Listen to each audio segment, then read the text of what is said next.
on talking about banning pit bulls. I just so shocked about how passionate people are. We're going to discuss that on our panel right now. I'm joined, starting on my left, Nicolas, Gilman, Executive Director of the Montreal SPCA. I also have Barbara Kay, weekly columnist for the National Post. Welcome, great to have you here. We also have Alan D'Souza, Saint Laurent Borough Mayor. Welcome, Alan, great to have you. And Gaby Dufresne-Cyr, animal behaviorist and owner of Dog Shop. Welcome, Gabby. Hi. Gabby, I want to start with you because I think there's a lot of misconceptions, even what the breed is. What is a pit bull? Maybe you can give us a little bit of history behind the pit bull. Well, it's a mix of all kinds of breeds, and nobody kind of knows where and why. Well, we know why it originated, but if we talk about recognition, the CKC and the AKC do not recognize the pit bull as a breed. It's more of a task definition in terms of its ability to fight. Okay. But it stems from American Staffordshire Terriers, Bull Terriers, probably Bulldog in there, other kinds of terriers to make it more endurant and whatnot. And this breed has been around since the Second World War and was actually used as a war dog. And it has a very working, its ability to work is very high. Okay. And I think that's why a lot of people like it. But in essence, the pit bull are the dogs that people have made to fight specifically. And the others are known breeds that have been around for a long time.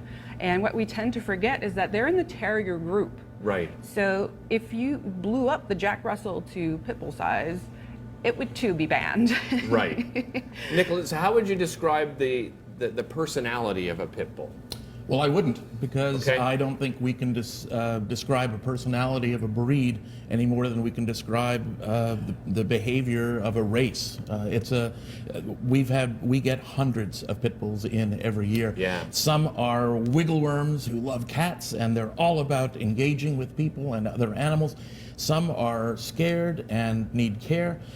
They come in all shapes and sizes. They come in all looks. There is no way that I could look at what could be described as a pit bull and tell you anything just by looking at it, Right. what its behavior is going to be, what it might do, how it might react. So for that reason, 100% of our dogs are evaluated for behavior prior to adoption, Right. and not a single one is looked at for its breed, but instead, how does it behave? We've seen a rise in popularity of pit bulls here in the Montreal area. And Barbara, I know you're very passionate about this. You've written about it on a couple of occasions. More than a couple. So why are you so passionate? Where did your interest in this subject come from? Because of myths that I'm hearing right now. First of all, the pit bull has been around for 2 centuries. It was bred for no other reason than for sport, to inflict pain on other animals and to have people watch it rip it apart other animals. It's been used to chase down slaves and tear them apart. It's never been used for anything else except fighting. It is part of the Molliser group of dogs, so I say pit bull type dogs. They're extremely recognizable. You can spot them a mile away. They have a specific conformation that is suitable for dog fighting, and so that's one myth. Another myth is that we should treat them the same way we treat human beings. Well, you know, if we were created on assembly lines like cars, as dogs are, breeds are breeds for a reason. They are stereotypes, and they are bred. If would you assume that most greyhounds would be faster than other dogs? I think you would. So pit bull type dogs genetically have impulsive aggression built in, and as great as they are to play with all the time up to the moment that they attack, and when they attack, they enjoy attacking the same way that a bloodhound likes tracking, the same way that a retriever likes retrieving. Pit bulls are bred to enjoy fighting. I'll get to that in just a second, Nick. I just want to get Alan's opinion here first. So, Alan, you decided to ban pit bulls in your borough. Where did that decision come from? Well, not recently. 20 years ago, I think a local councillor had one of his neighbors come by and have a couple of pit bulls, and I think the sight of the dog probably terrified the local neighborhood. And every time this man would walk the dog, even if it was on the leash, people kind of cringed. And that led to council at the time, 20 years ago in Saint Laurent, making a decision to ban pit bulls. Most recently in But there was no incidents with these We have pit never bulls. had any incidents, but on the other hand, in this case, it was probably the sight and the fear and the stories and the myths and so on and so forth. In our case, in 2012, we took a chance to relook at our animal bylaw. We looked at the number of incidents, which were none. We tried to look at what facilities we had in terms of making it available and how safe people felt. And also we engaged the SPCA as well to find out what might be a different approach to dealing with this. And came to the conclusion that we'd rather treat it as a dangerous dog basis. And so any dog that's dangerous be treated in a similar manner. And we have strict bylaws for that, but at the same time not do a breed-specific ban. Right. Nicolas, we'll let you chime in just a moment. We're going to take a quick break and we'll be back with the panel discussion. It's the owner of the dog most of the time. Yeah, it should be more strict rules, and even the owner should, educate their dogs in order to everyone be safe. There should be more education on the questions of animal violence, and I think that we should, support more the owners and the social conditions in which, people determine how the animals are going to be afterwards. A lot of opinions when it comes to the topic of banning pit bulls, and you've been chiming in on our Facebook page. I'm just going to read one very quickly, and then we'll get to our panel. Melissa says, the problem with these breed-specific laws is that they are completely missing the root of the problem. Dog owners who abuse their pets, as well as careless dog owners, do not take time to properly train them. Why should one breed be banned for the mistake of the dog owner? This is a quick fix solution that targets, and she goes on. And a lot of people have this opinion. Nicolas, Barbara shared her opinion about the breed. She describes it as vicious, as bred to be this way, and Not every pit bull is vicious, but there's an elevated risk amongst the pit bull type dog for viciousness somewhere down the road. Certainly. So, Nicolas, you wanted to, I imagine, counter that. Well, by all means, I think Barbara and I agree that what we need to do is get absolutely serious about dangerous dogs. Councilman, I would agree with you that if we have a dangerous dog in our community, it needs to be addressed.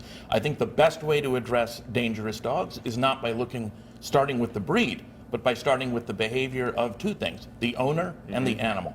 And if the dog is tied up in a backyard, whether it's a German Shepherd, a Rottweiler, Doberman, a Pit Bull, if it's a large breed dog that is neglected by being chained up in a backyard, that's a recipe for danger. Right. So let's agree that none of us, the SPCA, starting with the SPCA, want to see dangerous dogs on our streets, no matter the breed. But if we're going to be serious about getting dangerous dogs off our street, we have to be serious about how to do that. And it doesn't start with the breed, it starts with the behavior of the owner and of the individual animal. Gabby, people would argue the point that, okay, listen, if a Chihuahua bites me, I'm probably using a Band-Aid, right? If a Pit Bull bites me, it could cause death. So, I mean, when it comes to behavior, as a behavioralist yourself, what is your opinion? Like, can a pit bull? Can you control a pit bull? Yes, you can. In every circumstance, you can trust them no matter what. Again, it's about education. It's about where the history of this dog comes from. Was it bred in a backyard? Was it poorly trained by outdated practices? And I think they are controllable when you know what you're doing. And But this is the problem, Gabby. When you're talking about public safety, you don't depend on people knowing what they're doing. That's why we have seatbelt laws. That's why we have speed limits. I totally agree. And that's why we have heat. You can't have the water too high. We don't depend on people controlling the temperature of their water and getting scalded. There are other places that have put in place systems. Switzerland is the best example, and I totally agree that there should be a dangerous dog something act. Right. Because it can be as traumatizing for a child to be bitten by a Chihuahua or a Great Dane or a Boxer or whatever. But I think education is fundamentally the first place we need to start. And in Switzerland, it's mandatory. Every single dog owner needs to take a basic training course in order to acquire a dog and be safe towards other people. What about the numbers? What about the numbers? No, I'm just saying, does ban work? Do bans work in other regions? No, they don't. It does not. There are 700. There are 700 jurisdictions in the United States with bans. You're saying they don't decrease the number of bites, and that is true. What they do decrease, and the Ontario ban, we have a report that proved that maulings, maimings, and dismemberments, like the very serious injuries, went down significantly. And you will see the same in every jurisdiction where there is a ban. They are banned on army bases. They are banned in 40 countries, all doing independent research. You can't tell me that a single breed of dog is banned in 40 countries just by coincidence, that they're all bad owners out there. There's bad owners of 200 breeds of dogs that have never been implicated in a serious injury. You know, when they've done research on this, the Center of Disease Control, the AVMA, have all done deep research into this, and one of the things they end up saying at the end of all of these research patterns is that from a statistical standpoint, the pit bull is so hugely overrepresented in the sheer number of pit bull type dogs that are out there, but, and to be sure, they can cause serious injuries if they're dangerous. Right. But one of the things that certainly seems to be true statistically is that there are so many of them. We get in more pit bulls at the SPCA than any other type animal, and we But that adopt should more tell of them you out. something. Yes. Alan, I'll just give you an People opportunity can't here. Well, I think what's important, we're hearing issues of education. We're hearing about all types of systems.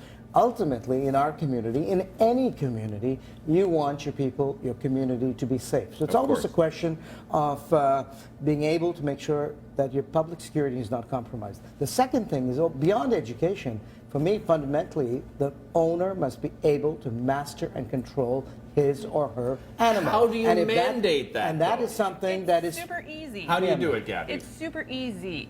I, as a business owner, I sell ID tags for Montreal. Montreal simply needs to make it mandatory to have an education in order to get your ID tag. And this is what's going on in Switzerland. And you can get colors and a very simple red, yellow, green fashion where, you know, red you get basic training, yellow you've taken and went on beyond the call of duty to get educated and manipulate and be able to restrain animals and be able to identify through language which animal is potentially dangerous, because that language is there. And proceed to a green ID tag. And so that education is there. 50% of child fatalities killed by pit bulls are killed by them in their own home, beloved family pets, and nobody can ever explain why. And I would ask you, as an animal behaviorist, why is it that some pit bull breeders tell their clients, always carry a break stick with you? No other breed owner or a breeder advises their clients to carry a break stick, which is to insert into the mouth in case it latches on. Now, that should tell you something. They know their own dogs. You know, if we looked at all the people who really like to pump themselves up with their own self-esteem, people who are either criminals, drug dealers, dog fighters, people who have low self-esteem, what they're looking for in a dog breed is a big, tough dog. Yeah. And right now, that trend is toward pit bulls. But 20 years ago, it was Rottweilers. Before that, it was Rottweilers Dobermans. are also Before that, highly I have to cut us off there. Sorry, we've run out of time. Really passionate debate. Thank you all for being here. We really appreciate you taking the time.